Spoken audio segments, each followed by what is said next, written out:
여러분 안녕하십니까. 아직도 어지러운 세상 갈피를 못 잡고 있습니다. 정부도 갈피를 못 잡고 당도 갈피를 못 잡는데 유일하게 방향을 제시하면서 쓴소리 해주고 계시는 박찬종 변호사님 모셨습니다. 어서 오십시오. 네, 안녕하십니까. 이제 이번 주말에 토요일 날 기시다 일본 수상이 한국을 방문하는데요. 이거 가지고 또 논란이 이제 앞으로 있을 것 같은데 어떻게 보고 계십니까? 이게 이번 주말에 이제 기시다 일본 수상 네. 그 나라 표현대로 하면 총리 대신이 네. 와가지고 한일 정상회담을 하는데 그 3월 달에 윤 대통령이 일본에 가서 한일 정상회담한 그 과정과 결과를 두고 이재명의 민주당, 한국의 제1야당은 어떻게 결론을 내리는가 하면 굴욕 외교다, 굴욕. 그 출발 전서부터 제발 실수하지 마라. 그러니까 실수하라 소리예요. 실수하라 소리가. 그리고 결론은 굴욕 외교다. 왜 굴욕 외교냐? 독도 문제 언급 안 했다. 그다음에 후쿠시마 인근의 수산물 수입 규제를 완화하는 것에 대해서 애매한 태도를 취했다. 그러니까 이게 굴욕 외교다. 이렇게 막 공박을 했는데 그리고 지난주에는 이제 미국에 가서 한미 정상회담한 그 결과를 두고 민주당이 처음서부터 그 출발 전서부터 계속해서 공격을 하기 시작했다. 네. 막말로 하면 미국에 왜 가느냐? 평양 가는 게 낫지 왜 미국을 가냐? 이런 식이죠. 네. 그래가 갔다 오고 난 이 민주당의 공식 입장은 대변을 통해서 사기 외교다. 사기. 그 사기라는 표현을 쓸 수 있을까요? 그러니까 우리가 한미 동맹 관계에 있는 미국에 대해서는 한국 대통령 국빈 방문하고 온 과정 전체를 통해 가지고 결론이 사기고, 그다음에 우리하고 우호국가인 일본에 대해서 정상회담은 굴욕 외교다. 그 저는 지금 이런 생각을 합니다. 이제 기시다 수상이 오는 걸 지금 해가지고 한일 외교를 제1야당이 이런 식으로 공박하는 것은 이게 대한민국을 같이 하자는 사람들이 아니지 않느냐. 대한민국을 같이 한다. 대한민국을 같이 한다는 뜻은 대한민국 헌법 체제를 지키고 그 질서 아래서 상권 분립이고 그 질서 아래서 정권 교체를 하고 그 질서를 존중하면서 국가 이익을 추구하고 그래서 그 경계를 넘어가서는 안 된다. 간 거예요, 얘들은요. 그러니까 지금 그 경계를 넘어가고 있거든. 국가 부정 세력이죠. 그러니까 종북주사파, 노골적이고 그다음에 미국에 대해서는 사기 외교라고. 그럼 사기 외교라고 하면 누가 사기 친 겁니까? 그러니까 주어가 없기 때문에 두 가지 해석을 포괄한 것 같아요. 사기 친 사람이 있을 거 아니에요, 그러면. 한국 대통령, 미국 대통령 기망한 거, 사기 친 거. 네. 그러면 미국이 사기 당한 꼴이 되고, 그다음에 미국 대통령이 한국 대통령 만만하게 보고 사기 쳤다 그러면 미국 대통령 사기꾼이고 한국 대통령 사기 당한 사람이 되고. 이게 말이 되는 얘기입니까, 도대체? 이게 말이 안 되고 외교라고 하는 것은 49대 51. 그럼 성공이죠. 51대 49의 예술이라 그런 거예요. 그럼요. 상대방에 있다. 한미 외교에 누가 누구를 사기했다는 거야. 얼마나 큰 진전이 있었냐 이게. 그럼요. 동맹을 확인하고 대한민국 국가위상 그만큼 높였다 하는 것만 하더라도 절대 사기일 수가 없고. 네. 그다음에 지난번에 일본에 가서 그 한일 정상회담 한데도 그 굴종 외교라고 그 터무니없는 일이. 그래서 이번에 이제 기시다 수상이 오는 걸 계기로 하고 우리 국민들도 외교라는 프리즘을 통해 가지고 대한민국의 헌법 질서를 지키면서 이걸 존중해 가지고 그 안에서 이 토론과 협의를 거치고 선거를 통해서 정권 교체가 되는 이 시스템을 근본적으로 부정하는 세력이 지금 국회를 장악하고 있다. 네. 이걸 도대체 어떻게 해야 되느냐 하는 물음을 저는 이봉규 TV 시청자 여러분들에게 기시다 수상이 오는 걸 계기로 해갖고 우리가 어떤 마음먹이로 이걸 바라다보고 이 결과를 지켜봐야 할 것인가 하는 생각을 하지 않을 수가 없어요. 네. 어떻게 우리가 바라봐야 됩니까? 한일 외교에 대해서는 이게 종족 감정, 반일 종족주의를 끄집어내 가지고 우리가 일제 36년 강점 당했다, 우리는 억울한 일을 당했다, 우리는 피해 국가다. 요걸 조금만 자극을 하면 득표에 도움이 되거든. 아, 그렇지. 30년 동안 강제 점령 당했지. 그래서 안중근 의사도 있고 윤봉길 의사도 있고 무수한 의사 열사들이 출연했고 일본 놈들이 여기에 아주 무도한 학살 행위를 했고 그러니까 그렇지. 이놈들 나쁜 놈들이다. 이걸 평생 잊을 수가 없다. 그럼 이걸 언제까지 계속해야 되느냐 하는 걸 이번 기회에 한번 새겨봐야 되는데 저는 한일 관계는 지금 이 시기에 어떻게 개선하고 나아가야 할지는 모범답안에 이미 나와 있습니다. 네. 98년 10월의 김대중 한국 오부치 대통령과 수상. 일본의 총리 되신 오부치 수상과 사이에 한일 미래지향을 위한 공동선언. 네. 그게 모범답안이에요. 예. 지금 그게 11개 항으로 돼 있는데 제가 이걸 이런 속도로 읽으면 약 15분이 걸려요. 네. 아주 장문입니다. 그 핵심은 세 가지. 하나는 65년 한일 기본조약과 청구권 협정으로 한일 간의 모든 채권 분쟁은 끝났다. 완전히 끝났다. 그리고 그 기반 위에서 미래지향으로 가야 되는데 과거사 문제에 대해서는 오부치 총리 대신이 진솔한 심정으로 36년간 식민 통치 시대의 피해를 입어 말할 수 없는 피해를 준 이게 한국 국민들에게 사과하고 사죄하고 진솔하게 안타깝게 생각한다. 그게 아주 반복적으로 나와 있습니다. 네. 이에 대하여 그 선언문이 그래 됐어요. 이에 대하여 김대중 대통령은 이걸 겸허히 받아들이고 우리가 미래지향적으로 나가야 되겠다. 네. 그리고 이제 그게 남북 관계도 있는데 그때는 김정일 시대였는데 그때는 핵 개발하고 뭐 원폭 핵폭탄 실험하는 것이 주춤할 때니까 그에 대한 언급은 없고 하여간 남북 관계도 평화적으로 해결해야 된다 하는 이제 그런 조항이 들어가 있는데 이 기반 위에서 노무현 대통령이 이제 정권을 이어받아 가지고 이게 65년에 배상받은 걸 가지고 배상을 다 해주는데 누락된 사람들이 있었어. 네. 이게 징용공이나 이런 거. 그러니까 노무현 대통령 때 태스크포스를 만들어가 당시 이해찬 국무총리, 청와 대통령실의 민정비서관 문재인 이 모두 참가해가지고 결론을 이건 65년 협정으로 모든 게 끝났다. 그러니까 우리가 특별법을 만들어서 우리 예산으로 지급할 수밖에 없다. 두 차례 그렇게 했어요. 네. 그런데 2018년에 대법원에 미쓰비시 중공업 11명인가가 그 누락됐다 그러고 소송 제기한 것을 그게 대법원에서 이거 인정하는 판결을 냈거든. 미친 판결이라는 게 그 판결 주심이 김능환 대법관인가 그런데 이런 얘기를 했어요. 나는 독립운동하는 심정으로 이 판결을 했다. 미친놈이죠. 그 판결은 무효이다. 국제교범에 어긋나는 무효이다. 네. 이미 조약상 한국 측 주장할 수 있는 채권은 이미 65년에 소멸됐다. 네.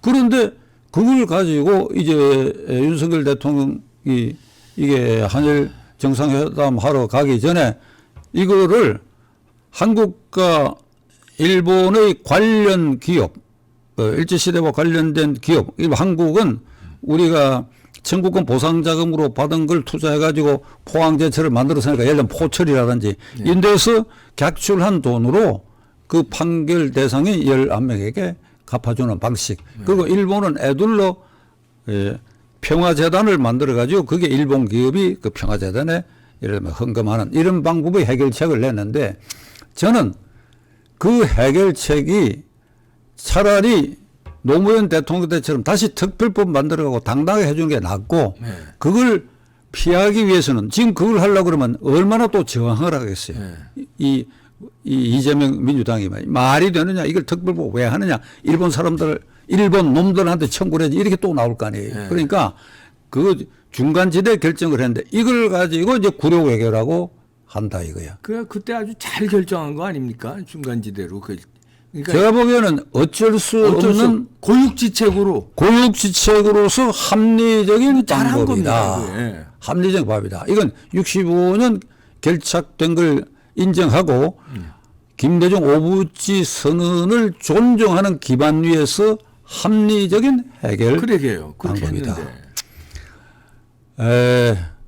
이런 심리가 우리들에게는 있는 것 같아요. 일본에 강점당했다 하는 것에 대한 분노와 열등감이 있는 거예요. 그게 45년 8.15 이후에 일본이 이 전쟁 국가로 분단이 돼야 돼. 억울하게 우리가 분단이 되고 6.25 전쟁도 우리가 당하고 그걸 이용해서 일본은 경제 부흥을 노렸고 그러니까 지금 일본이 이게 경제 대국이 된 그것에 대한 그런 이제 저항 심리까지 곁들여 가지고 약간 일본 문제만 끄집어내고 죽창가를 들자 그러면 이게 폭발성을 가진 것으로 되어 있는데 이거 이제는 끝내야 됩니다. 끝내기 위해서 저는 이봉규 TV 시청자에게 중국이 이 일본과의 관계된 과거사 정리를 어떻게 이제 간단히 말씀드리겠습니다. 그 1945년 8.15 이전에 중국은 우리의 36년 압제 기간보다 더 길게 1895년 청일전쟁에서 일본에게 진면서 아주 혹독하게 패망했어요. 그 결과 대만을 일본에 한량했어. 한량. 네. 한량은 거기 지배가 총독정치하라는 게 아니고 땅을 떼어줬어. 지도상에 대만은 일본께 되어버렸다고. 네. 그게 1895년입니다. 그게 45년까지 50년. 우리는 총독정치 만 35년이거든요. 네. 그리고 그 이후에 러일 전쟁 후에 일본이 중국에 대한 침략은 개시대가 만주 침략을 하고 그래야 드디어 노구교 사건 그다음에 만주 사변 중일 전쟁을 일으키는 그 과정을 통해 가지고 만주의 괴뢰국을 만들어 가지고 완전히 통째로 먹고 화북 지방을 점령을 하고 중일 전쟁 개시 이후에 드디어 37년에는 상해를 점령하고 그래야 남경까지 쳐들어가서 낭진 대학살 사건 공식 기록으로 30만 칼로 총으로 2달 동안 찔러 죽이고 네. 집계된 강간 피해자가 10만 명이고 어디 남경만 그런 게 아니죠. 화북지방 일대에 완전히 쑥대밭을 만들어. 그리고 중국인들을 생체 실험 대상으로 해가지고 말이야 생체 실험 대상으로 삼았고 그러니까 중국이 대륙이 워낙 크니까 그리고 완전히 이게 북새통을 만들어 놨는데도 한 귀퉁이에 장개석 정권이 지탱하고 있으니까 네. 그래서 그렇지 완전히 이게 일본 손아귀에 농락당했는데 잠정 직계로 500만 명이 희생됐다는 거거든. 네. 중국인. 자, 그거 보면 폭, 양면에서 중국이 일본에 당한 것은 압도적이고 그런데 그 중국은 그 과거사 문제를 어떻게 해결했느냐. 그 국뽕내정을 거쳐서 49년 10월 1일 중화인민공화국 중국의 단독정부가 이제 사실상 수립하고 나서 지금까지 과거사에 대해 사과하라, 배상하라 이 얘기 안 했습니다. 네. 이 얘기 한 일이 없어요. 그 이유는 이렇게 해석하면 됩니다. 우리가 50년 동안 일본으로부터 당한 것에 대해서 이걸 쳐들어 가지고 사과하라, 배상하라 하는 것은 우리의 못난 조상들이 중화제국을 일본에 의해서 무너지게 만든 그 조상들의 그 못난 것을 들춰내고 우리의 자존심을 훼손한다. 역사적 자존심을. 그 일본이 쥐새끼 같은 나라에 우리가 왜 당했느냐. 그걸 지금 쳐들어가지고 사과하고 배상하라. 아마 배상 요구를 하면 일본 땅덩어리 절반을 미국이나 소련에 팔아야 될 거예요. 그렇죠. 절반 좀 내놔야 될 거예요. 그러니까 얘기 안 하는 겁니다. 안 하는 사이에 여발한 듯이 G2 국가로 부상해 버렸어요. 네. G2 국가가 이 쥐새끼 같은 놈들 상대로 속내가 말이 쥐새끼 같은 놈들 상대로 이렇게 할 수 있겠느냐. 지금 우리가 이런 걸 배워야 됩니다. 이런 걸 배워야 되는데 배우는 근거로 첫째 우리 반성이 있어야 돼. 한일 합방은 우리 조상 때 할아버지 때 일이다 이거. 네. 그때 우리는 아무 관계 없는 사람들 지금 살아가 대통령도 되고 제1야당 당수도 돼 있는데 네. 그런데 그때 우리 조상들이 왜 당했느냐 하는 것에 대해서 우리가 성찰해야 합니다.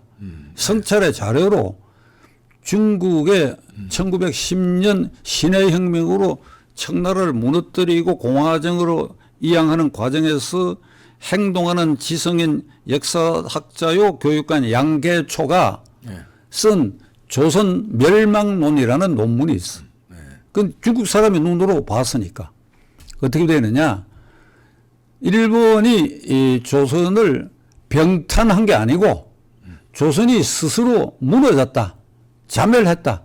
그러니까 왕권이 부패했고 가렴주구가 심했고 무슨 왕궁을 지킬 경비 병력 자체도 없을 정도로 이게 아주 맹탕인 나라였다. 그 일본이 들어가고 완전히 넘어지기 직전에 손가락을 탁 밀어가지고 이게 넘어진 거, 그 자멸한 것이다. 네. 그거 우리 평가가 맞죠. 예. 그거 우리 반성해야 됩니다. 자멸. 그다음에 지금 우리나라의 국가 위상을 생각해야 됩니다. 중국은 G2 국가가 됐지. 우리는 G2는 이르지 못했지만 G7 국가에 지금 등극해 있고 우리 상승세고요. 우리는. 일본이 말이죠. 7, 80년대, 90년대를 거치고 2000년대 들어와서 일본의 국가적 위상이 추락했고요. 네. 그거 이 대표도 감지하시지요. 네. G2에서 지금 뭐 추락했죠. 그렇지. G2에서 사라진 지는 이미 몇십 년 됐고 지금 한일 간의 이 경제력 비교에 있어서 우리가 꿀릴 게 하나도 없어요. 1인당은 우리가 앞섰습니다. 벌써. 기업에 근무하는 근로자들의 연봉이 일본을 앞섰다는 통계가 지금 나오기 시작했고 일본이 완전히 장악했던 원초적으로 장악했던 전자 분야 우리가 완전히 장악해버렸어요. 네. 지금 일본은 위축될 대로 위축되기 시작하고 국제사회에서 힘도 점점 잃어가고 있는 이런 마당인데 우리 조상들의 그 잘못으로 인해서 이게 실패 국가를 만들면서 강점당하고 그것에 분노해갖고 계속해서 지금의 그 후손인 일본 사람들에게 삿대질을 하면서 너희 놈들은 나쁘다 뭐다 계속하는 거 이게 G7 국가에 등극하고 일본을 지금 앞서기 시작한 나라의 긍지가 아니다 이게. 그러니까 그런 점에서 창피한 이제는 이 한일 관계 문제를 김대중 오부치 수상 정신으로 돌아가야 되고 어젠가 그 전모라고 하는 민주당의 비례대표 최연소 의원 독도 방문한 놈 말이죠. 독도를 방문해가 기사를 올리고 뭐 막 이러는 것 같은데 그게 이제 이 기시다 수상 오기 전에 이제 기사를 올리고 한번 물을 먹여보자는 것인데 그 전모 의원하고 이재명 대표에게 내가 말하고자 합니다.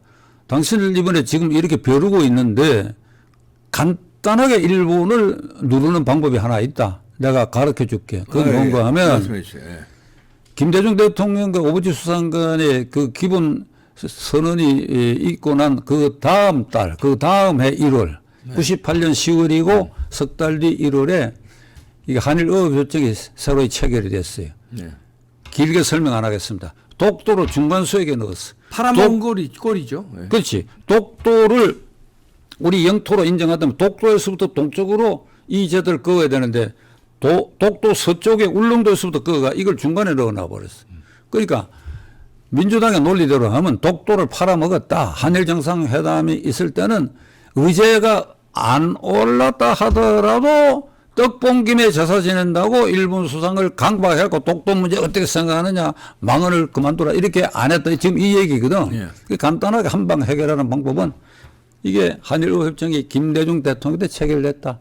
영토 주권을 주장하는 것이 그렇게 체결됐다. 이게 3년마다 자동으로 연장되고 있는데 7차례 7번의 이 자동 연장이 문재인 대통령 때 됐으니까 이게 3년 곧 돌아오게 돼 있으니까 이 한일어협정 파기 이 촉구 결의안을 그 전 의원인가 그 젊은 의원이 필두로 해가지고 그거 지금 국회에 이 빨리 내일쯤 그 상정을 해라 그거 발의 결의안을 기시다 오기 전에 그리고 기시다를 한번 물을 먹여라 말이야 하려면 그러면 니네들이 존경하는 DJ가 저 독도를 팔아먹었고 노무현이가 배상 정리를 추가까지 다 해줬는데 노무현 정신, DJ 정신을 배신하는 행위도 되는 겁니다. 애들은. 저는 이재명 대표의 민주당이 이 허우적거리고 외교 문제까지도 한미 관계 외교 문제까지도 사기 외교라고 할 지경까지 이르고 한일 관계도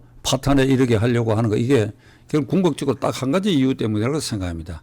결국 이재명 방탄인데 한 사람을 방탄하기 위해서 이게 국익과 그다음에 국가의 격까지도 떨어뜨리는 이런 일을 나는 168명 이재명을 빼고 8명 의원 여러분들이 이재명 방탄 때문에 이렇게 해서 이게 당신들이 임무를 다 하고 있느냐 이거 반성해야지요. 그리고 어제 이번에 돈봉투 전당대회 사건과 관련해 가지고 윤관석 이성만 윤관석은 사무총장 했던 사람이고 근데 거기 이제 검찰 수사 대상에 이 일단 피의자 피의자로 내정되어 있는 것 같아요. 피의자로. 아직 소환은 안 하겠지만은. 그러니까 혐의를 짙게 받고 있는 이런 단계 아니에요. 네. 그런데 어제 자진 탈당했는데 그게 쫓아낸 거예요. 아니 이재명이가 저 유도했다고 그래요. 저 이재명 대표가 네. 불러가지고 회유했다고 그럽니다.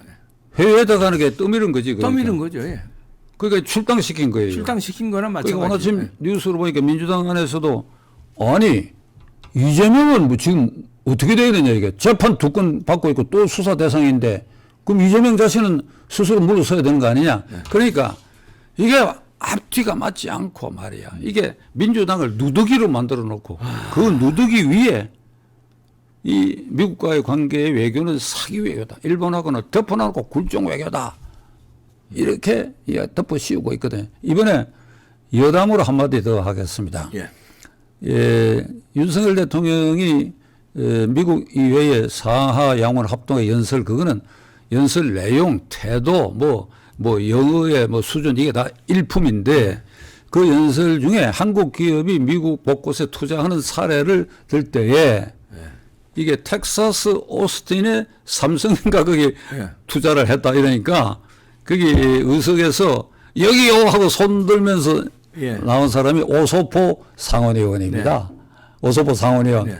그러니까 이제 글로 박수를 치고 그 아주 분위기 화기애애했는데 그 오소포 의원이 지금 40대인데 차차기 공화당 후보로 유력한 사람이에요. 그런데 이번에도 트럼프가 어찌 잘못되면 그 사람이 후보될 가능성도 있다고 그래요. 그 작년 3월 9일 대통령 선거 한 달 전에 한국을 방문해 가지고 민주당에 가서 이재명 후보를 면담을 했는데 그 자리에서 이재명 후보가 무슨 얘기를 하니까 차차기 대통령 후보에도 오르고 그게 아니라 하더라도 미국 상원의원은 이게 대통령 격이에요. 그렇죠. 100명밖에 안 되니까 누구든지 대통령 후보 경기에 나설 수 있는 바탕이 되어 있는 사람, 이 사람을 상대로 1910년 한일 합박은 미국의 압력 때문에 된 것이다.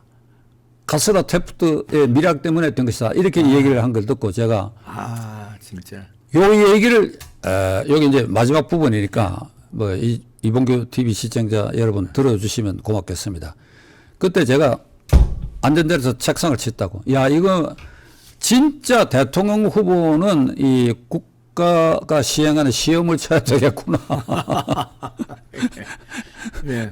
아주 기본적인 시험을 쳐야 돼. 아니면 너무 무식해. 그 근현대사와 한국과 관계된 근현대사 역사 강의라도 이수하거나 뭐 이래야 되겠구나 하는 생각을 한 것인데 그건 전혀 다른 얘기인데 종로에서 뺨 맞고 한강에서 눈 흘긴 격의 얘기를 오소포한테 하니까 오소포 어리둥절해가지고 그런 이제 표정이 창피한 건 국민 목입니다. 자, 국민이 창피했습니다. 자, 이 얘기는 한일 병탄에 일본 편을 들고 결정적으로 한반도를 먹으라고 한 것은 영국이야, 영국. 그렇죠.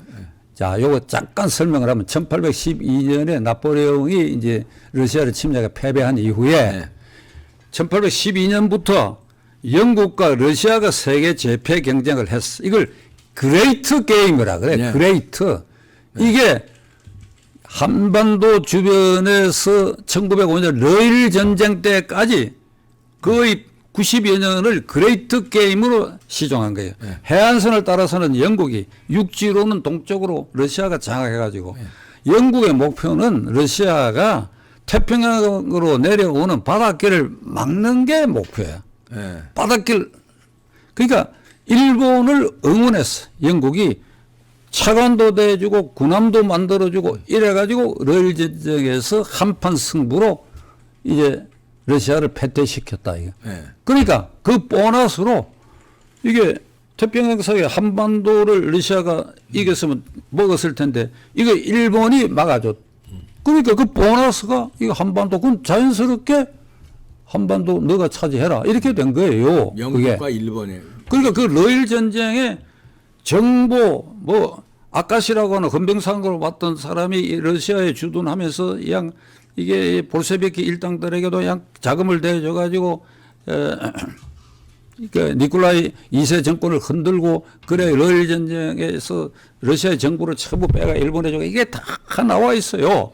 그럼 미국은 어떤 입장이냐? 포츠머스 강화 조약을 루즈벨트 대통령이 주재했지만 미국은 그때 서부 개발에 이게 전심 전력할 때고 태평양 근해는 영토적 이해관계가 전혀 없었어. 그러니까 러시아를 남하해 준 것만 해도 미국은 고맙게 생각해가지고 이게 일본이 강제 병탄하는 것은 영국이 하는 것에 대해서 그냥 먼산 불구경 하듯이 지켜볼 밖에 없는 그런 외교 정책을 취했는데 여기다 대고 이걸 주범으로 손가락 쳐서 가르치는 그러니까 이런 천박한 역사 의식과 이런 천박한 방탄을 노리고 있는 이 민주당 이거 어찌 또 이번에 기시다 수상이 왔을 때 어떻게 하는지 또 우리 투집을 잡을 텐데 또 지켜봐야 되겠습니다. 또 집을 국민은 그 저들이 아무리 저 난동을 부리든 역사를 왜곡하든 국민이 꿈쩍 안 하면 됩니다. 이제 처벌받게 돼 있으니까 우리는 꿈쩍하지 맙시다. 박찬종 변호사님이셨습니다. 예, 감사합니다.